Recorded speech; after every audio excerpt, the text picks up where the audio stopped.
Vamos a continuar con el capítulo 3, la declaración jurada sobre la situación patrimonial. Esta declaración jurada es famosísima, se va a hablar bastante al respecto en los artículos siguientes. Deben prestar mucha atención porque las condiciones bajo las cuales se presenta esta declaración es muy importante que lo sepan, lo memoricen y entiendan el por qué se hace una declaración jurada. Normalmente a estas alturas, estudiantes han visto una declaración jurada como un formulario que se llena en algunas ocasiones cuando se solicitan becas. Bueno, esta declaración jurada que se emite desde la Contraloría General de la República es bastante más compleja que la hoja que están acostumbrados a ver o a llenar. En este documento, para darles a grosso modo la información, se busca conocer el estado patrimonial de un funcionario público en puestos sensibles en variación y comparación de un año al otro. Es decir, si Natalia Serrano en el año 1 tenía estas propiedades, en el año 2 se esperaría o igual o un aumento, digamos, de acuerdo con el salario que Natalia Serrano gane. No se esperaría que de un año a otro haya un disparo astronómico, que usted como miembro de la Contraloría, revisor de esta declaración, sabe que ni aun ahorrando todos esos salarios de todo un año sin gastar ni un colón, podría lograrse ese aumento de riqueza de un año a otro. ¿Qué es lo que se busca con esta declaración? Determinar si existe o no delito de fraude de ley, si existe o no corrupción, si existe enriquecimiento ilícito y es el fin de esta ley. Determinar quién está haciéndose de riqueza y no por su salario. Algunos estudiantes podrán pensar, bueno, ¿y qué pasa si ganó la lotería? ¿Y qué pasa si heredó terrenos? ¿Y qué pasa si se murió su papá o su mamá y le heredaron plata? Bueno, todo eso se reporta en la declaración jurada. Vienen apartados muy explícitos. Por ejemplo, recuerdo así brevemente una parte que habla de menaje de la casa y hay otro que se excluye y se pone aparte, obras artísticas, se me ocurre, alguien tenía un cuadro muy costoso, en un año lo reporta, pero en el otro resulta que lo vendió, entonces eso le generó mucha riqueza y con esa riqueza decidió comprarse una casa. Bueno, de la noche a la mañana no iba a tener el capital suficiente para comprarse una casa, pero sí la venta del cuadro que está reportado en el año anterior le generó esa fuente de ingresos. Es como un escaneo de la riqueza que esos funcionarios públicos tienen a lo largo del tiempo. ¿De acuerdo? Que uno diga, no, bueno, es que tenía un carro muy caro y lo vendió y con el dinero de ese carro se compró un lote o se compró dos lotes y uno con casa y otro sin casa. Resulta que la venta de ese vehículo debe reportarse incluso quién se lo compró. Los datos de quién se lo compró deben anotarse una serie de particulares con respecto a dicha venta. Es bastante extensa. Yo recuerdo que yo tuve un trabajo en el Ministerio de Hacienda hace ya varios años. Yo estaba en atención al contribuyente y yo debía llenar la declaración jurada de situación patrimonial. En ese momento yo debía llenarla debido al puesto que yo ocupaba en ese momento. Además, era un puesto eh, que tenía atención al contribuyente, entonces son puestos altamente vigilados para que uno haga bien su trabajo y no haya apropiación ilícita de bienes, ¿de acuerdo? Vamos a hablar acerca de esa declaración jurada. Recuerden en este momento, cada vez que escuchen declaración jurada, piensen en un formulario complejo emitido por la Contraloría General de la República. ¿Quién era la Contraloría General de la República? Era el ente contralor de las empresas públicas, de la administración pública. Es un formulario complejo emitido por la Contraloría General de la República con el único fin de atajar, determinar, colorear la corrupción. Buscar cuáles funcionarios podrían estar obteniendo enriquecimiento ilícito, platita ajena, se están haciendo de dinero que no les pertenece mediante el uso de su función pública en cosas ilícitas, en cosas ilegales. ¿De acuerdo? Dice, artículo 21. Funcionarios obligados a declarar su situación patrimonial. ¿Quiénes? Todos los de estos puestos. Acá viene. Todos estos puestos, ¿de acuerdo? Están en la obligación de presentar una declaración jurada de la situación patrimonial. ¿Se presenta cuándo? Cuando empiezan a trabajar en el año cero. Se presenta al año, todos los años, y se presenta al salir. O sea, se presenta al entrar anualmente todos los años que dure en ese puesto y al salir. Porque no se vale decir, no, no, ya yo voy para afuera, ¿para qué tengo que hacerla? No, es que precisamente porque va para afuera queremos saber cómo quedan sus finanzas. Queremos ver una radiografía. Usted entra, se le hace una radiografía. Todos los años vamos haciéndole la radiografía para ver cuál es su aumento patrimonial y cuándo sale también. Se le hace aquel escaneo, aquella radiografía para valorar con cuánto se está yendo, porque puede que ser que se esté yendo porque ya no necesite trabajar un día más de su vida, porque resulta que hizo el negocio del año. ¿Verdad? Entonces es muy importante, así como en algunas empresas privadas se hace la encuesta de salida del empleado. ¿Por qué se va? ¿Qué hicimos mal? ¿En qué podemos mejorar? ¿Qué fue lo que le molestó? En la empresa pública también a estos puestos se les hace la declaración de su situación patrimonial para saber con qué se está yendo también. Suena feo, pero hay que hacerlo. Muy bien, dice también que deben presentar la situación patrimonial los empleados de aduanas, empleados que tramiten licitaciones públicas, delicadísimo, los demás funcionarios públicos que custodien, administren, fiscalicen o recauden fondos públicos. Ahí era donde estaba yo, en el puesto que yo tenía de atención al contribuyente del Ministerio de Hacienda. Dice los que aprueben y autoricen erogaciones con fondos. ¿Qué es una erogación? Jóvenes, erogación, algo que se emite y como estamos hablando de dinero, se autorice una salida con fondos públicos. Entonces, cualquiera que autorice la salida de dineros del Estado. Según la enumeración contenida en el reglamento de esta ley, ok, ahora que viene el reglamento se los menciono. Todas las leyes vienen acompañadas de su propio reglamento. Entonces, así como esta ley se llama Ley 8422 contra la corrupción y el enriquecimiento ilícito, existe el reglamento de la Ley 8422 contra la corrupción y el enriquecimiento ilícito. ¿De acuerdo?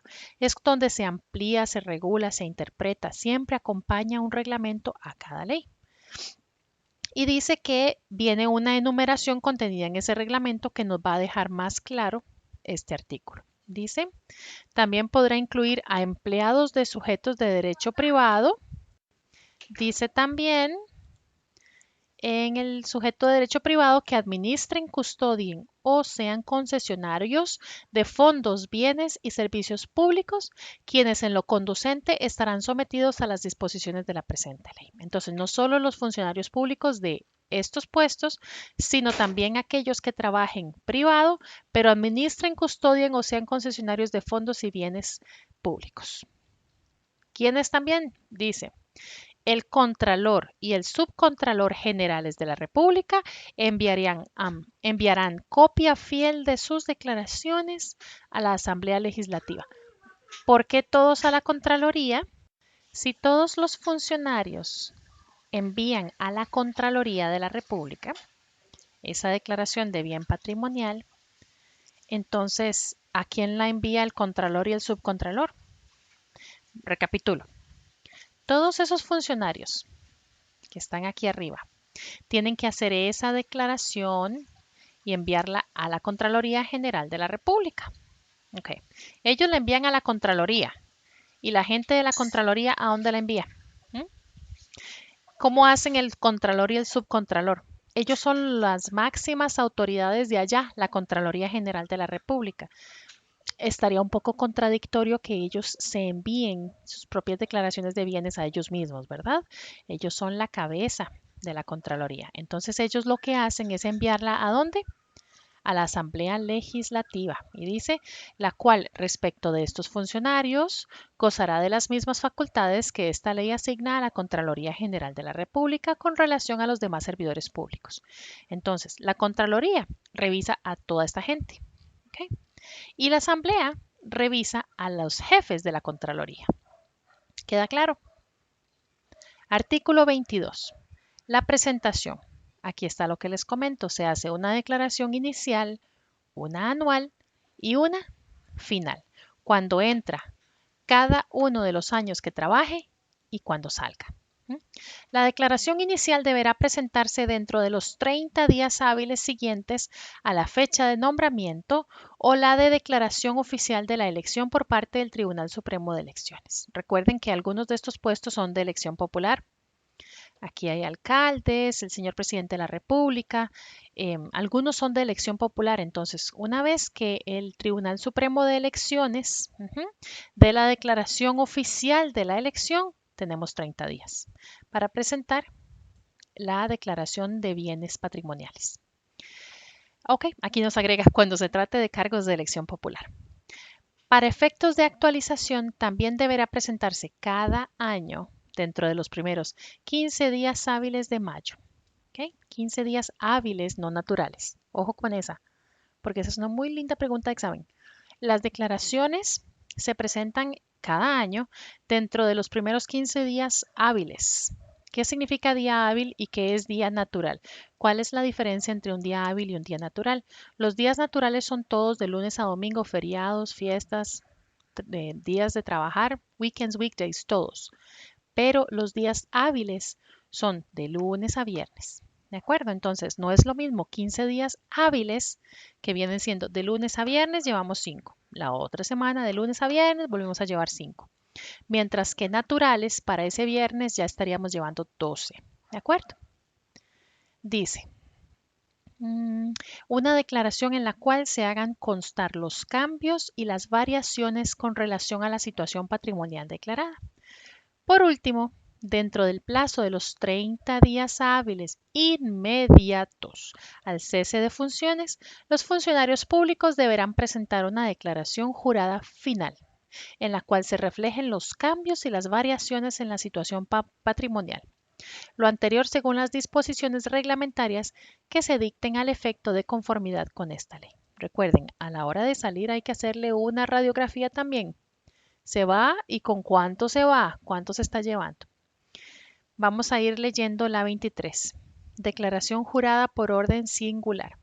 Eso quiere decir que si yo, Natalia Serrano, siendo profesora de educación técnica dentro de mi puesto, no debo presentar una declaración jurada de bienes. Sin embargo, estoy obligada a presentarla, si así me lo solicita la Contraloría General de la República o el Ministerio Público. Entonces, no se vale decir no.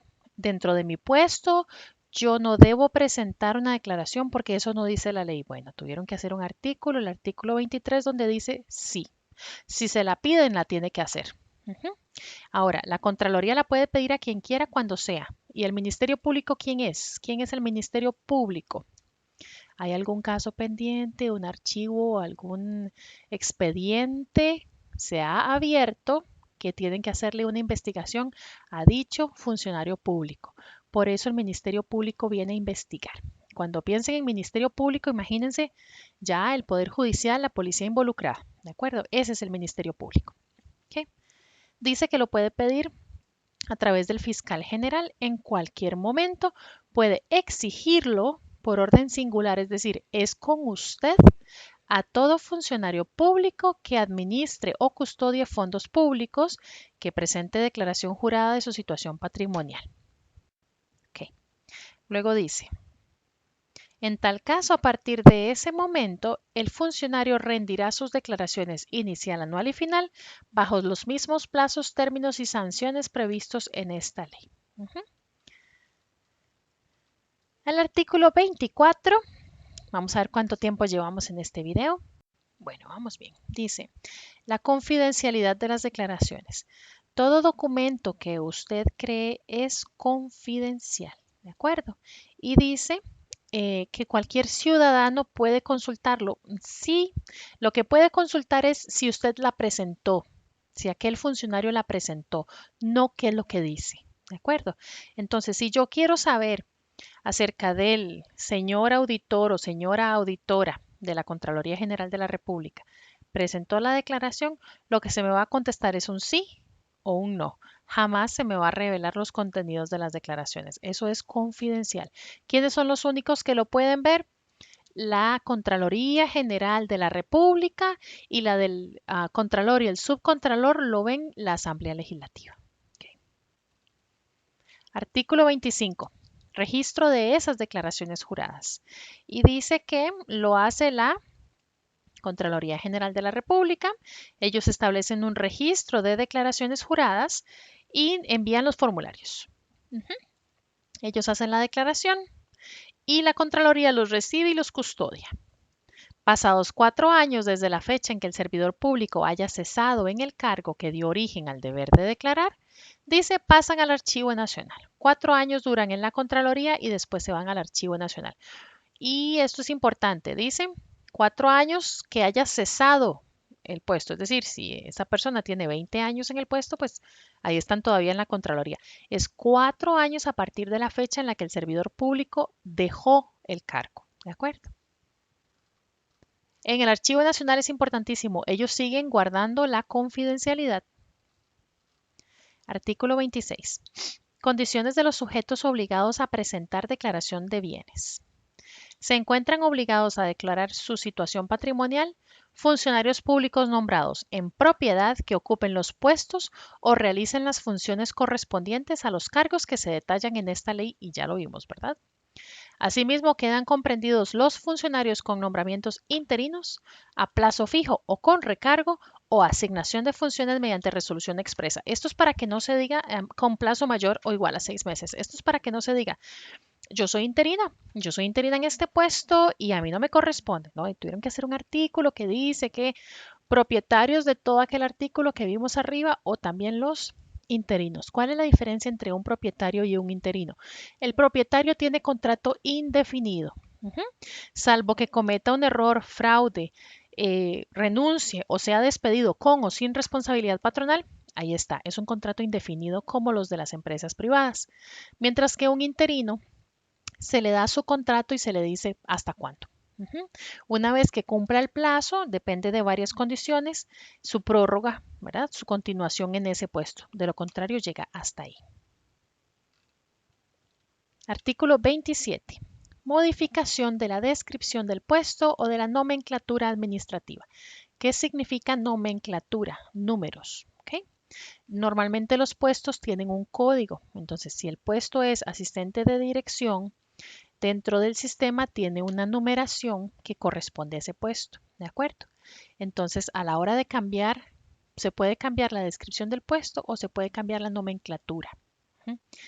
Los funcionarios obligados a declarar su situación patrimonial tienen ese deber aun cuando en virtud de una reorganización administrativa o de otro motivo similar se modifique el nombre, el título o incluso la nomenclatura, ¿de acuerdo? Aunque se le cambie el nombre y ya no se llame asistente de dirección, sino asistente del director, no se vale decir, uy, no, fíjate que la ley dice asistente de dirección y yo ahora soy asistente del director. No se vale. Por eso el artículo 27 dice, aun y cuando se haya hecho esa modificación, si usted tenía la obligación previa, la continúa teniendo. ¿De acuerdo? Artículo 28. Deber de informar sobre funcionarios sujetos a la declaración jurada. El director, el jefe o el encargado de la unidad de recursos humanos o de la oficina de personal es quien le avisa, dice, dentro de los 8 días hábiles siguientes a la designación o la declaración del Tribunal Supremo de Elecciones, le avisa a la Contraloría sobre el nombre y calidades y domicilio del servidor que está entrando. Tienen que avisarle a la Contraloría, entró sutanito de tal, se llama tal, cédula tal, calidades. Cuando dice calidades es como detalles, información personal, datos personales y dirección del nuevo miembro de la empresa que va a fungir dentro de un puesto que tiene que presentar declaración. ¿Para qué? Para que la Contraloría General de la República le envíe el formulario. Dentro de igual plazo, deberá informar la fecha en que por cualquier circunstancia los servidores obligados a declarar concluyan su relación de servicio. Igual se les avisa, mire, su tanito de tal va para afuera, renuncia a partir de tal fecha o se procede al despido a partir de tal fecha.